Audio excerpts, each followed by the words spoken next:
Hello students, in this video we'll discuss about chapter number 7 developments in tribal communities.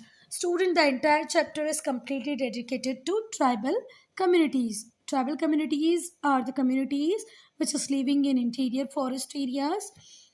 Okay ये लोग isolation में पसंद करते हैं, फॉरेस्ट एरियाज में रहते हैं, आज भी हमारी मेन स्ट्रीम का पार्ट बनना नहीं चाहते हैं। इसका एक एग्जाम्पल है, आज भी अंडमान एंड निकोबार आइलैंड में एक आइलैंड है सेंटिनल आइलैंड। वहाँ पर जो ट्राइबल कम्युनिटीज़ हैं बच्चा, वो आज भी चाहती हैं कि हम आइसोलेटेड ही रहें। ठीक है, अगर हम ट्राइबल की हिस्ट्री की अगर हम बात करें, इंडिया में ट्राइबल्स की हिस्ट्री की अगर हम बात करें, तो ये इंडस वैली सिविलाइजेशन और हड़प्पन सिविलाइजेशन से भी पुरानी है। इंडस वैली सिविलाइजेशन को ही हम हड़प्पन सिविलाइजेशन बोलते हैं, पढ़ा था ना हम लोगों ने 6th में। हाँ, तो हड़प्पन सिविलाइजेशन कब आई बेटा? 2500 बिफोर कॉमन एरा। इससे भी पुरानी है हमारी ट्राइबल कम्युनिटीज़, क्योंकि इनका जो मेंशन है इनके रिगार्ड्स में एंशिएंट इंडियन लिटरेचर में भी लिखा हुआ है। बेटा रामायण आप सबको पता है, हमारा सेक्रेड लिटरेचर है, उसमें एक कैरेक्टर है शबरी। ठीक है, ये शबरी का जो कैरेक्टर था, एक बूढ़ी औरत थी जो श्री राम को चक चक के मतलब टेस्ट कर कर के बेर खिलाती हैं कि कहीं श्री राम खट्टा बेर ना खा लें। आप लोग अपनी मम्मियों से पूछेंगे तो वो बताएंगे आपको शबरी। तो जो शबरी थी वो एल्डरली एस्केटिक डिवोटी थी, किसकी? लॉर्ड राम की। ठीक है, और इनकी कास्ट थी भील ट्राइब। किस ट्राइब से बिलोंग करती थी? ये भील ट्राइब से बिलोंग करती थी। फिर हम बात करेंगे एकलव्य की। अभी जब टीवी में रामायण भी आता था कोरोना पीरियड में, जब कोरोना चल रहा था, जब रामायण भी आता था, तो मुझे लगता है आप सारे बच्चों ने रामायण और महाभारत देखी होगी। तो रामायण का एक पार्ट जो हमने अभी डिस्कस किया वो थी शबरी, रामायण का एक कैरेक्टर। ऐसे ही महाभारत में भी एक कैरेक्टर, आप द कैरेक्टर ऑफ एकलव्य। बेटा देखो, जब महाभारत आती थी टीवी पे तो आप लोगों ने देखी ही होगी ना। अभी जब कोरोना पीरियड था तो महाभारत आप लोगों ने देखी होगी। तो महाभारत में थी एकलव्य, और ये एकलव्य ने सेक्रीफाइस कर दिया था अपने अंगूठे को, अपने थंब को, किसको? अपने गुरु द्रोणा को। गुरु द्रोणा ने इनसे किसकी बात की? गुरु दक्षिणा की बात की, और उस गुरु दक्षिणा में एकलव्य ने अपना अंगूठा इन्हें दान कर दिया था। एक बड़ी स्टोरी है, ये भी आप अपने पेरेंट्स से पूछेंगे तो वो आपको बताएंगे। और ये जो गुरु द्रोणा थे, ये चाहते थे कि अर्जुन इनका सबसे अच्छा शिष्य बने, इसलिए इन्होंने एकलव्य का अंगूठा मांग लिया था। और जो एकलव्य थे वो प्रिंस थे निषद ट्राइब के या निषाद ट्राइब के। ठीक है, अगर हम इंडिया में बात करें आदिवासी, टर्म आदिवासी की, तो आदिवासी यूज़ होता है वो इंडिजिनस पीपल के लिए या ट्राइबल ग्रुप्स के लिए जो आज भी कहाँ पर रहते हैं बच्चा? हिल्स एरिया में रहते हैं या फॉरेस्ट एरिया में रहते हैं, और अपने आप को आइसोलेट रखना ज़्यादा पसंद करते हैं। तो चलो, जो टर्म आदिवासी है वो उन लोगों को रेफ़र करता है जो इंडिजिनस पीपल हैं या ट्राइबल ग्रुप्स हैं हमारी कंट्री के। ये जो ट्राइबल ग्रुप्स हैं ये थाउजेंड्स ऑफ ईयर से हिल्स में, डेंसली फॉरेस्टेड एरियाज में, रीजन्स में रह रहे हैं। They have remained untouched by social, economic and scientific development. बेटा ये जो कम्युनिटी है जिसे हम आदिवासी कम्युनिटी कहते हैं, ये आज तक इकोनॉमिक डेवलपमेंट, साइंटिफिक डेवलपमेंट और सोशल डेवलपमेंट से बहुत दूर है। बहुत सारी ट्राइब के तो अपने खुद के डिस्टिंक्ट लाइफ स्टाइल हैं, अलग कस्टम हैं, अलग बिलीव्स हैं, इनका खुद का अपना लाइफ स्टाइल है, इनके अपने कस्टम्स होते हैं, रीति रिवाज होते हैं, अपनी सोच है। ठीक है, ये बस इनका ये मानना है कि जिस भी एरिया में हम रह रहे हैं वहाँ के जितने भी नेचुरल रिसोर्सेज हैं वो सारे हमारे हैं। They often make full use of natural resource the area where they live. जिस भी एरिया में ये रहते हैं वहाँ के सारे नेचुरल रिसोर्सेज को यूज़ करते हैं, और इनकी थिंकिंग ऐसी होती है कि जितनी भी नेचुरल रिसोर्स हमारे आसपास हैं ये हमारे अपने हैं, ये नेचर ने हमें गिफ्ट किए हैं। अभी ट्राइबल कम्युनिटीज़ हमारे इंडिया के किस किस पार्ट में मिलेंगी बेटा? Kerala, Orissa, Madhya Pradesh, north east, Chhattisgarh, Rajasthan, Gujarat, Andhra Pradesh, Jharkhand, Andaman and Nicobar islands में मिलेंगी आपको ट्राइबल कम्युनिटीज़। पर स्टूडेंट जैसे जैसे एग्रीकल्चर ग्रोथ होते गई, तो हम लोगों ने फॉरेस्ट को कट करना स्टार्ट किया, और फॉरेस्ट को कट करना स्टार्ट किया तो वो ट्राइबल पॉपुलेशन या ट्राइबल कम्युनिटीज़ जो फॉरेस्ट एरियाज़ में रहती थी उन्हें वहाँ से अप्रूव कर दिया। हमारा एग्रीकल्चर एरिया यहाँ तक था, यहाँ पर सारे फॉरेस्ट थे, आप अपने एग्रीकल्चर एरिया बढ़ा दिया तो इस जगह में जो ट्राइबल कम्युनिटीज़ रहती थी आपने उसको अप्रूव करके बाहर साइड लेके आ गए, है ना, उसको आउटर मार्जिन्स पे धकेल दिया। अब इनके धकेले जाने पे कई बार क्या हुआ, कुछ कम्युनिटीज़ एसिमिलेट कर गई मेन स्ट्रीम सोसाइटी में, मतलब अब इन्हें लगा अब हमारे पास कोई फॉरेस्ट, हमारा कोई एरिया नहीं है, तो ये भी उन कम्युनिटीज़ की तरह रहने लग गई जो ऑलरेडी सेटल्ड वे में रह रही थी। Like other people they also started living, इन लोगों ने अपनी सेटल लाइफ बना ली। पर कुछ जो पावरफुल ट्राइब्स थी उन्होंने डेवलप किए फुल फ्लेजेड स्टेट और किंगडम, कुछ जो बहुत ज़्यादा डेवलप थे उन्होंने अपना किंगडम या अपना ही स्टेट बना लिया। पर बेटा जब हम आज़ाद हो गए पोस्ट इंडिपेंडेंस पीरियड में, जो इंडियन गवर्नमेंट थी उसने बहुत सारे स्टेप्स लिए ट्राइबल ग्रुप्स को हेल्प करने में। Now understanding skill, find out the meaning of the word clan and tribe. आपको वर्ड क्लाइन और वर्ड ट्राइब का मीनिंग बताना है और अपनी कॉपी में भी लिखना है ना। तो अगर हम किसकी बात करें, पहले क्लान की बात करेंगे। तो several lineage collectively form a clan. क्या बोला मैंने? Several lineage, several lineage collectively form a clan. जब बहुत सारी लीनिएज एक साथ में मिल जाती हैं तो वो क्या बनाती हैं बेटा? क्लान। और जब बहुत सारे क्लान आपस में मिल जाते हैं तो वो क्या बनाते हैं बेटा? ट्राइब। आई बात समझ में? several lineage collectively form a clan, okay, and a group of clan get together to form a tribe। I hope I am clear here कि क्लान क्या होती है, जिनके एंसेस्टर कॉमन, जो ये बिलीव करते होंगे कि हमारे कॉमन एंसेस्टर हैं, या बहुत सारे लोगों का ऐसा मानना हो कि भाई हमारे जो पूर्वज हैं वो एक हैं। Several lineage collectively form a clan. पर वहीं पर अगर ट्राइब की बात करें, जब बहुत सारे लोगों को ऐसा लगने लगे कि हमारे एंसेस्टर कॉमन थे, ठीक है, ऐसी बहुत सारी क्लान आपस में जब मिल जाएं, ठीक है, इस क्लान को अलग लग रहा है हमारे एंसेस्टर सेम थे, इसको लग रहा है हमारे सेम थे, मतलब इन दोनों के सेम नहीं थे, इसके सेम थे, इसके इन यहाँ पर इन लोगों के सेम थे। ये जब मिल जाती हैं 2 4 5 क्लान तो क्या बन जाता है बेटा? ट्राइब। आई बात समझ में? इन सबके एंसेस्टर सेम नहीं है, इसके एंसेस्टर सेम है, इसके सेम है, इसके सेम है, पर इन सबके सेम नहीं है। आई बात समझ में? पर इन सब ये सारी क्लान मिलके क्या बनाती है? ट्राइब। अगर हम हमारे इंडिया की बात करें बेटा तो over 50 million people are classified as tribal. 50 million people से भी ज़्यादा लोगों को हम क्या घोषित किया है, क्या क्लासीफाई किया है हमने, क्या बोला है? ट्राइबल्स। कुछ इंपॉर्टेंट ट्राइब हैं अहोम्स, नागास, कहाँ पर? नॉर्थ ईस्टर्न इंडिया में, नॉर्थ ईस्टर्न इंडिया के अहोम और Nagas. Mundas, Santhals eastern India के मुंडास हैं और संथाल हैं। गोंड्स और भील मिलेंगे आपको सेंट्रल इंडिया में। कॉलीज मिलेगी वेस्टर्न इंडिया में। द कोडास मिलेंगे, Irulas, Kurumbas, Kotas and Paniyar in South India. फिर से देखना कि अगर आपको अहोम और नागा कहाँ मिल रहे? नॉर्थ ईस्ट में। मुंडा संथाल कहाँ मिल रहे? ईस्टर्न इंडिया में। गोंड भील कहाँ मिलेंगे? सेंट्रल इंडिया में। कोलीस वेस्टर्न इंडिया में। कोडास, इरुलास, कुरुम्बास, कोटास ये कहाँ मिलेंगे? South India. Now question, most tribe face great pressure to abandon their way of life and join the mainstream of society या mainstream society। बच्चा बहुत सारी ट्राइबल कम्युनिटी को अभी प्रेशर है कि उनको उनका ट्रेडिशनल जो वे है उसे छोड़ देना चाहिए। अबेंडन का मतलब होता है छोड़ देना चाहिए, और मेन स्ट्रीम सोसाइटी को ज्वाइन कर लेना चाहिए। क्या आप लोगों को ऐसा लगता है कि tribal group should be allowed to live as per their traditional way? Why? क्या तुम लोगों को ऐसे लगता है कि ट्राइबल ग्रुप्स को अलाउ करना चाहिए कि वो अपने ट्रेडिशनल वे से रहें? अगर लगता है तो क्यों? Yes student, I personally think that they will allow to live in their own way only, in their own traditional way only, because it is our cultural heritage.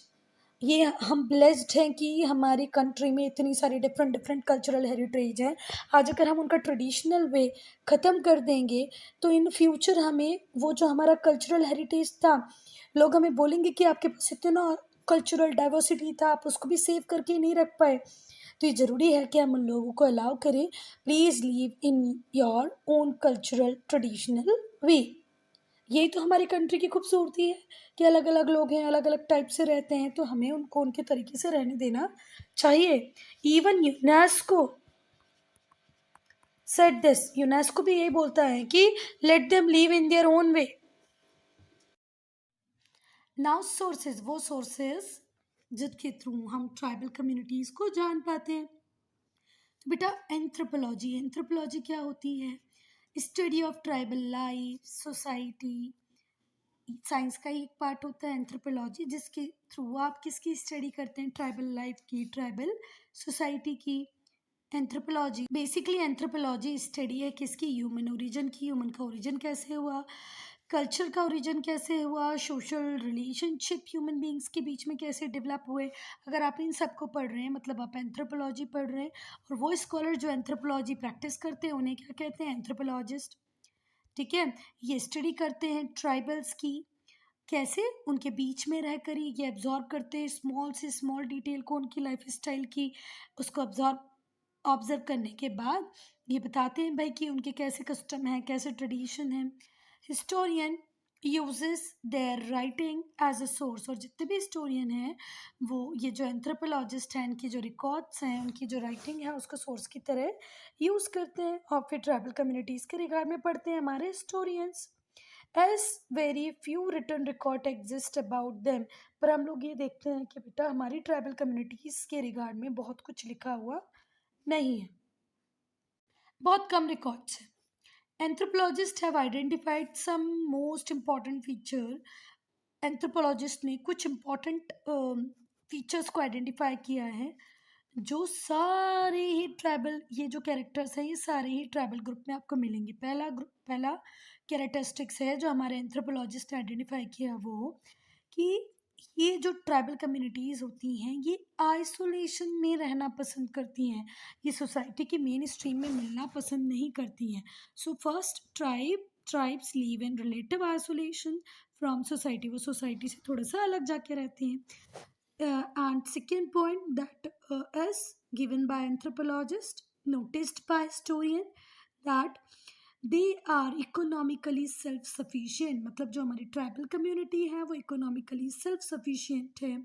उनका लाइफ स्टाइल बहुत simple होता है बेटा, और life style simple है तो आप economically self sufficient होंगे ही। आज अगर हम बोलें कि हम इकोनॉमिकली सेल्फ सफिशिएंट नहीं है, हर व्यक्ति भाग ही रहा है, तो वो सिर्फ इसलिए भाग रहा है बेटा क्योंकि वो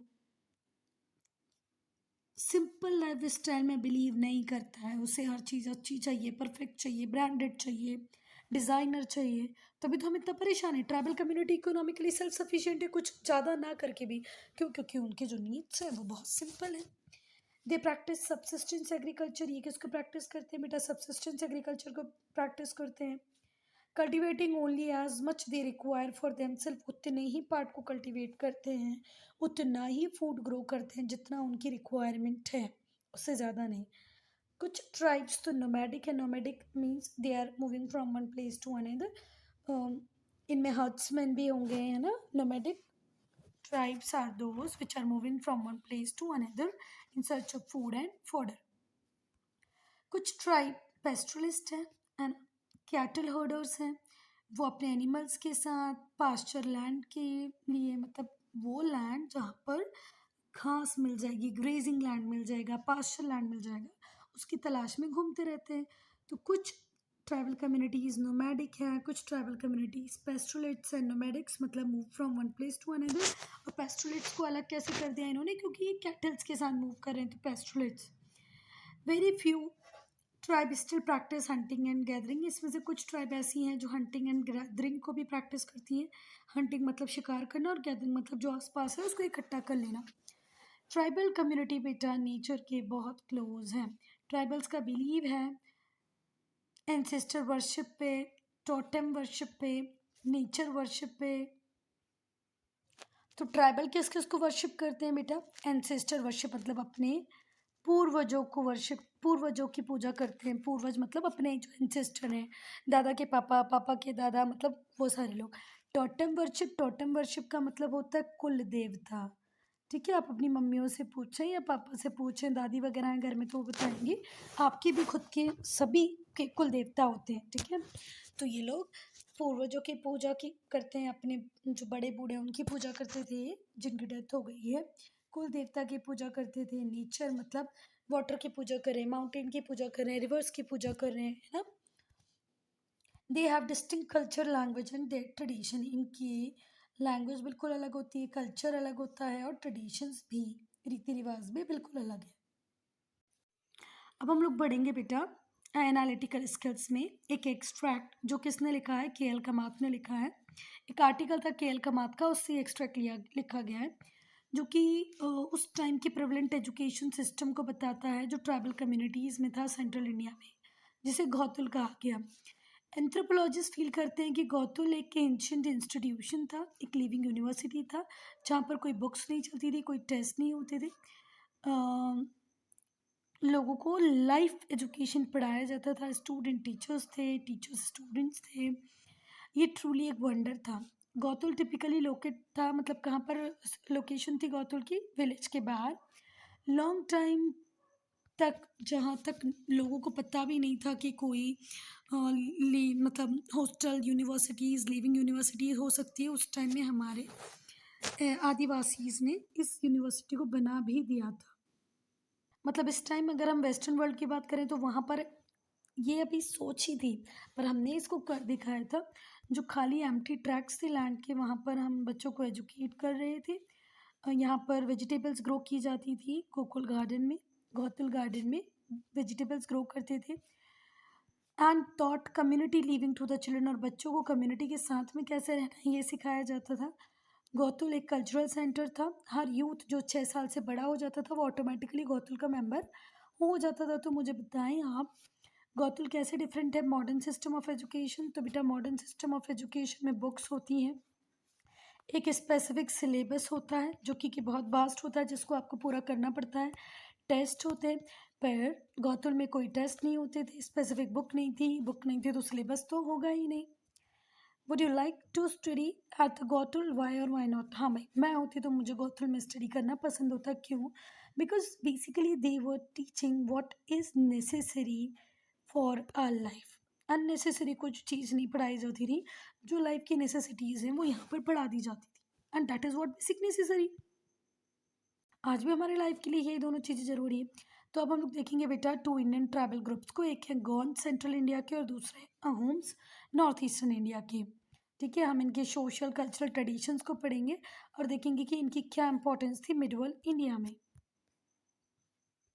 अगर हम गोंड्स की बात करें तो Gonds are the largest and most well developed tribal community in India. India की सबसे ज़्यादा डेवलप्ड और लार्जेस्ट कम्युनिटी थी गोंड्स की कम्युनिटी।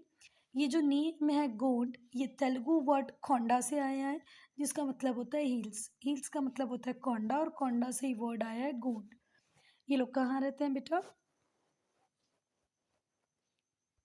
मध्य प्रदेश, छत्तीसगढ़, महाराष्ट्र, आंध्र प्रदेश, उड़ीसा।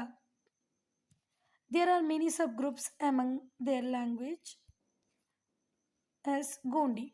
इनकी लैंग्वेज है गोंडी, और बहुत सारे सब ग्रुप्स हैं। एक ही ग्रुप के अंदर बहुत सारे सब ग्रुप मिल जाएंगे। ठीक है, तो अभी हमने गोंड के लिए क्या क्या पढ़ा एक बार देख लेते हैं। गोंड लार्जेस्ट है और वेल डेवलप्ड कम्युनिटी है इंडिया की। ये जो वर्ड है गोंड, ये तेलुगु वर्ड खोंडा से आया है, जिसका मतलब होता है हिल्स। द नेम था सिंडिकेट हिली रीजन, इसीलिए हम बोल सकते हैं कि जो खोंडा है या जो गोंड है ये हिली रीजन्स को दिखाता है। ठीक है, ये लार्जेस्ट ट्राइबल ग्रुप है जो कहाँ कहाँ पर रह रहा है बेटा? मध्य प्रदेश में, छत्तीसगढ़ में, महाराष्ट्र, आंध्र प्रदेश, उड़ीसा में। इस ग्रुप के बहुत सारे सब ग्रुप्स हैं, इनकी लैंग्वेज गोंडी है।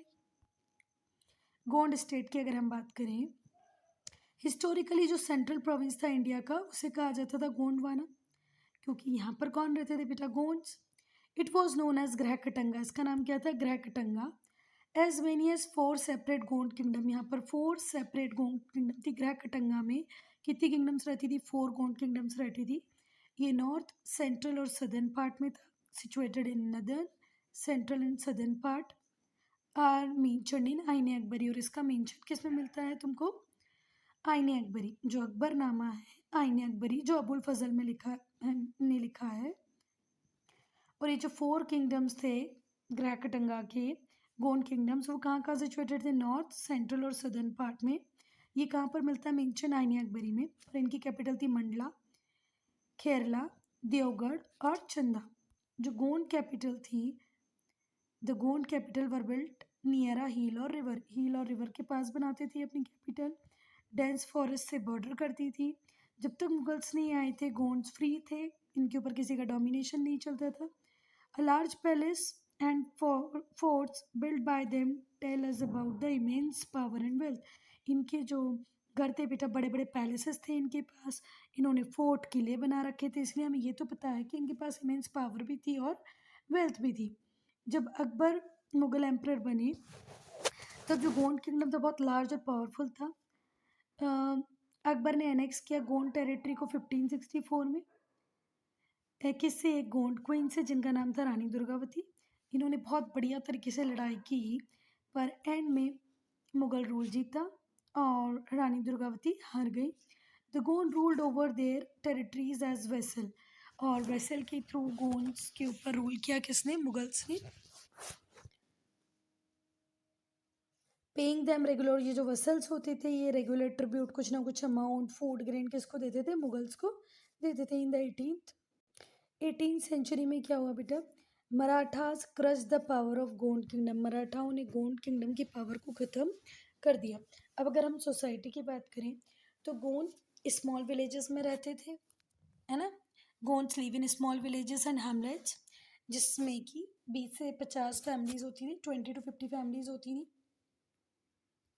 यहाँ पर स्टूडेंट जो हैमलेट है, इसका मतलब भी होता है स्मॉल विलेज, ठीक है। स्मॉल विलेजेस को ही हम क्या बोलते हैं? हैमलेट्स, है ना। जिसमें 20 to 50 फैमिलीज रहती थी। ये जनरली रिवर के पास में थे। मतलब देखो, हमें स्विच ऑन और ऑफ करने से, ट्यूबवेल बोरिंग तो थे नहीं उस टाइम, तो बेटा बेसिकली लोग कहाँ रहते थे? नियर बाय रिवर या कोई भी और वाटर सोर्सेस के पास। हर विलेज में थोड़ी फ्यू फैमिलीज रहती थी। हाउस जनरली मड से, बम्बू से, टिम्बर से और थैच, झोपड़ियाँ, ऐसे वाले जो घर होते हैं ना, झोपड़ियाँ बनी हुई थी। टैच, बैम्बू और मड का यूज़ करके घर बनाए गए थे। विलेज का एक हेडमैन होता था, एक काउंसिल होती थी जो अपहोल्ड करती थी गोंड्स के कस्टम को। इनके अपने कस्टम्स होते थे, ट्रेडिशंस होते थे, जिन्हें फॉलो करना बहुत स्ट्रिक्टली फॉलो कराया जाता था बेटा। They follow their custom quite strictly, बहुत स्ट्रिक्टली उनसे उनके ट्रेडिशन को, कस्टम को फॉलो करवाया जाता था।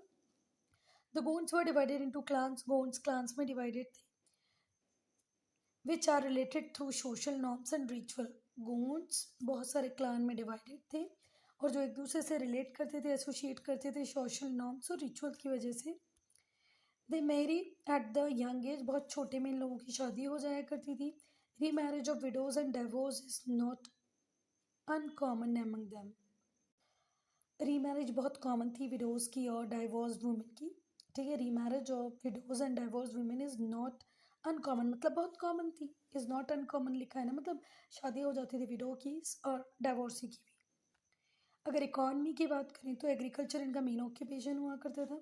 स्टेपल डाइट में कोडो और कुटकी था। कोडो कुटकी क्या था? 2 मिलेट्स होते हैं, कोडो और कुटकी।